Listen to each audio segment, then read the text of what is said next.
प्रक्रिया की शुरुआत तब होती है जब ताज़ा काटा गया बांस बड़े बंडलों में फैक्ट्री में लाया जाता है। यह बांस मिट्टी, धूल और प्राकृतिक गंदगी से भरा होता है जो कटाई और परिवहन के दौरान लग जाती है। आगे की प्रक्रिया शुरू करने से पहले इसे अच्छी तरह साफ करना बहुत जरूरी होता है।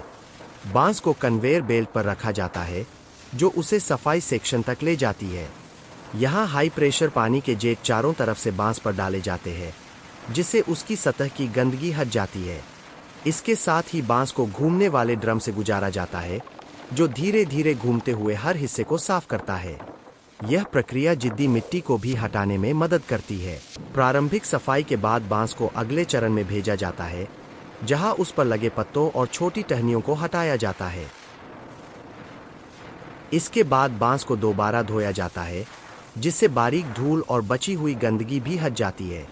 अब बांस पूरी तरह साफ होकर आगे की प्रक्रिया के लिए तैयार होता है। अब साफ किया गया बांस कटिंग सेक्शन में भेजा जाता है।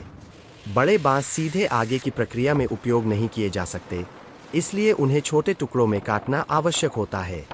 इसके लिए भारी भरकम औद्योगिक मशीनों का उपयोग किया जाता है। बांस को कन्वेयर बेल्ट के माध्यम से मशीन में डाला जाता है जहां तेज घूमने वाले ब्लेड उसे छोटे छोटे टुकड़ों में काट देते हैं। इन टुकड़ों का आकार समान रखना बहुत महत्वपूर्ण होता है। समान आकार के टुकड़े आगे की प्रक्रिया, खासकर क्रशिंग और पल्प बनाने में मदद करते हैं। मशीनों को इस तरह सेट किया जाता है कि हर टुकड़ा एक समान आकार का बने। इस प्रक्रिया के दौरान बड़े बांस तेजी से छोटे चिप्स में बदल जाते हैं और फिर इन्हें अगले चरण यानी क्रशिंग के लिए भेज दिया जाता है। इस चरण में बांस के छोटे टुकड़ों को कई स्तरों पर कुचलकर महीन रेशों में बदला जाता है। सबसे पहले टुकड़ों को प्राथमिक क्रशर में डाला जाता है जहां वे मोटे रेशों में टूटते हैं। इसके बाद यह सामग्री दूसरे क्रशर में जाती है जहां इसे और महीन बनाया जाता है। इससे रेशे और नरम तथा अलग अलग हो जाते हैं। कुछ आधुनिक फैक्ट्रियों में तीसरा क्रशिंग चरण भी होता है जिसमें रेशों को और अधिक महीन किया जाता है ताकि पल्प बनाने में आसानी हो।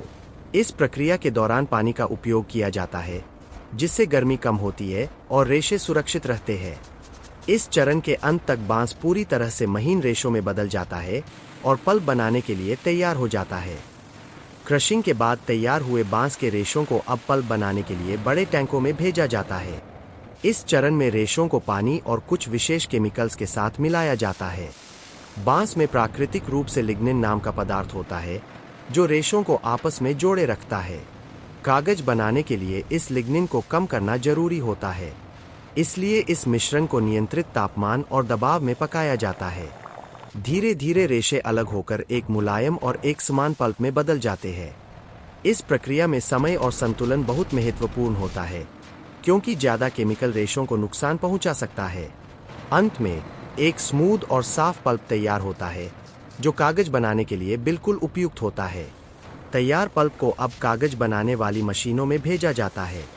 यहाँ पल्प को बड़ी चलती हुई स्क्रीन पर समान रूप से फैलाया जाता है। जैसे जैसे स्क्रीन आगे बढ़ती है उसमें से पानी धीरे धीरे निकल जाता है और रेशे आपस में जुड़कर पतली शीट बनाना शुरू कर देते हैं। इसके बाद इन शीट्स को प्रेसिंग रोलर्स के बीच से गुजारा जाता है जहां अतिरिक्त पानी निकाला जाता है और कागज को मजबूती मिलती है।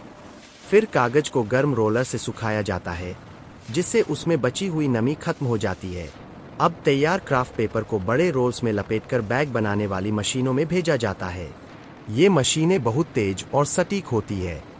सबसे पहले कागज को निर्धारित आकार में काटा जाता है। अंतिम चरण में तैयार पेपर बैग्स पर प्रिंटिंग की जाती है। इसमें ब्रांड का नाम, लोगो या डिजाइन प्रिंट किया जाता है। आधुनिक प्रिंटिंग मशीनें उच्च गुणवत्ता की प्रिंटिंग सुनिश्चित करती है जिससे डिजाइन साफ और आकर्षक दिखाई देता है। प्रिंटिंग के बाद बैग्स की गुणवत्ता की जांच की जाती है।